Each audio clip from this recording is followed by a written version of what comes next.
Hi, this is Stan. Welcome back to the Crow's Nest Railroad. Well, part 3 of our build on this engineering car. Hope you can join me.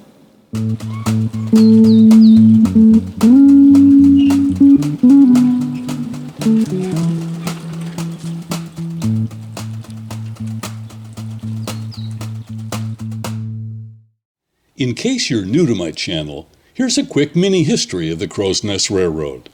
I drew up a plan in the summer of 2020 for a ride-on train around my home at our small urban property. 1 inch to the foot scale would be needed for the necessary tight curves and lighter weight equipment I could easily handle. That winter, I purchased a used 5-inch gauge coal-fired steam engine in need of some restoration. In the summer of 2021, the first shovelfuls of soil started the process of carving out a potential road bed. I began video recording the weekly progress. You can search back through the episodes under the Backyard Railroad playlist on this channel. While some general landscaping was going on, I decided to build the first piece of rolling stock. That August, 11 tons of ballast rock were dumped on my driveway. Let the shoveling begin. Now it was time to build track panels and prepare the ground for smooth, flat track work. A couple more cars would also get built. I added a small bridge, along with a combination tunnel and car barn. Oh, and I almost forgot, little Rodney, my daily driver electric locomotive project, was finished as well. The last bit of track to complete a circle had to go across my driveway and be portable. In the spring of 2022, 8 months after the yard work began, the final golden spike was put in. Well, this is what we got done last time. All of the main frame and structure is done. You can see the low profile area up front. I'll have a little tray for coal and maybe slip a few tools in here. And this main section will be where my derriere will sit, and maybe store some things in here as well. So most of the main structure is done. This is a lift out sort of a deal. You can see the little keying pieces of wood here. It will lock into the frame like that and be removable easily if I need to. So next step is I want to create some borders on here and make some simulated rivets. But there's also one other detail that I want, and I can see that on my little inspiration photograph here. A little bit of a flange or edging here on these tenders. Not across the front, but around the sides and the back. So I think I'll simulate that by adding a little bit extra to the border, and I think I'm going to use a hardwood like poplar, not too hard, but I use poplar a lot, especially in conjunction with birch plywood. So let me get busy. We're going to have to mill down a few pieces and get started building that. So first, I find it easier to do some of the milling on smaller pieces. This is a 6-foot long section. So rather than trying to work this thing through the table saw, I think I'm going to chop it down to some smaller pieces, a little bit longer than I need for each piece. That'll allow me to do some trimming for size and things like that. So let's divide this up at the chop saw before we begin with the table saw. Okay, we've got some short lengths of poplar 1x2, and now let's see if we can mill these down a little bit on the table saw. I need about 1 inch by less than 1/4 inch. Alright, so I ripped a sample piece. This is 1 inch tall by about 3/16, and what I did is I set that dimension with my little combination square so that I can repeat it, and it will trim like this. And then on the sides I'm going to use another piece of it and set it flush with the inside of the box, and that will overlap and just give me just a tiny bit of profile on the top.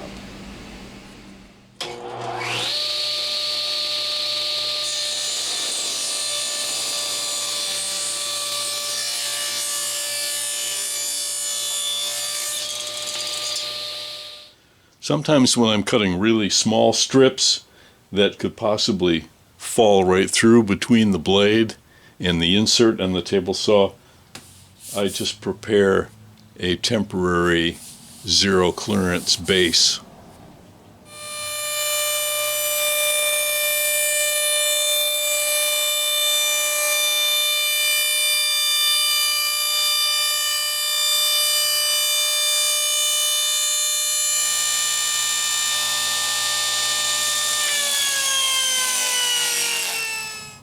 That way I can cut really narrow pieces without having them fall in, or even worse, snap back and get me.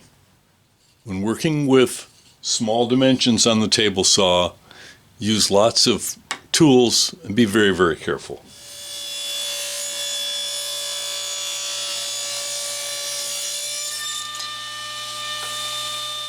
Well, I think this will be enough sticks to work with. So the plan is I'll start to measure and cut, and I will glue and just brad them in place right now. And then once we do that, we'll do a little bit of light sanding, and then we can think about the faux rivets.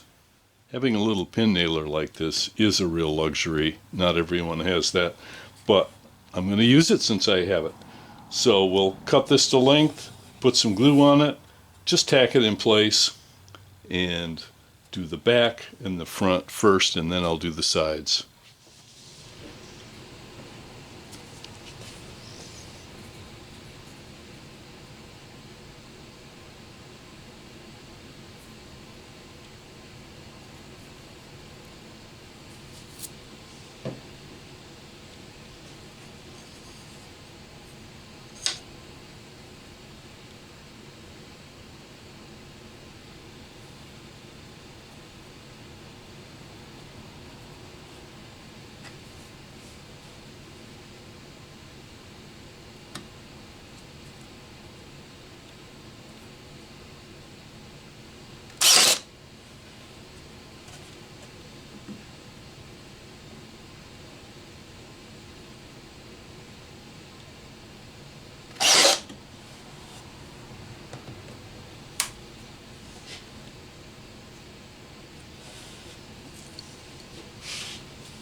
All right, rinse and repeat.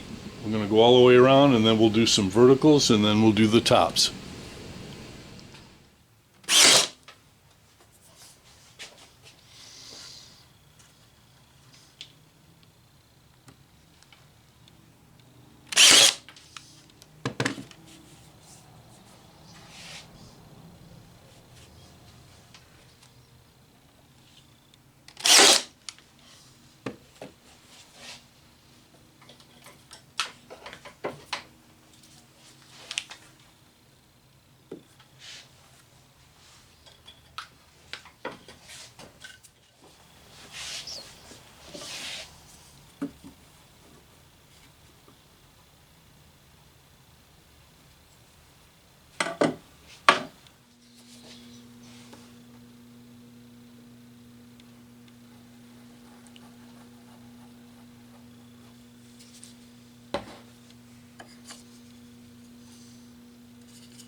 All right, that's the last little piece of trim.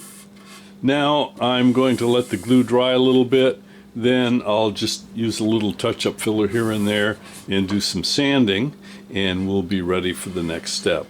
This will all be painted, so we don't have to stress a lot like we would if this were going to be a natural wood finish. I did have to make a couple of custom width pieces.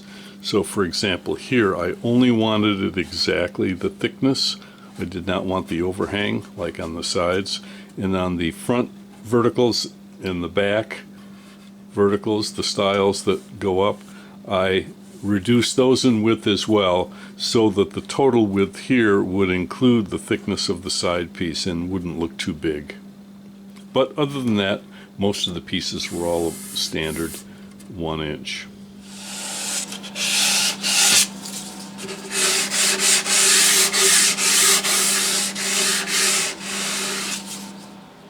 So I'm using number 14 escutcheon pins, just your hardware store variety, and I'm going to clip the heads off so they're not the full depth. And I'm going to space them about 2 inches apart and about in the center of this 1 inch piece. So to save me from having to do endless measurements, I made a little story stick. So I've marked 2 inch intervals on the stick, and the thickness of the stick I can line up with the bottom of the trim and just gently mark a line. This is all going to be painted, so I don't even have to remove the line. And then I can go through and mark the spot for the 2 inch intervals starting at the intersection. And this will be a lot easier to move around and mark things off than measuring everything with a ruler. So here's the process involved in setting these little rivets. Drill a little pilot hole.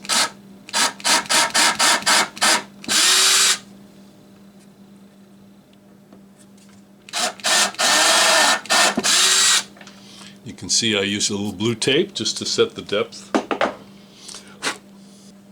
And then we'll grab one of our little cut-off pins.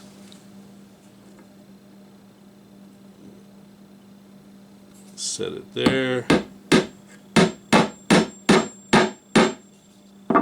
Drive it home with the hammer.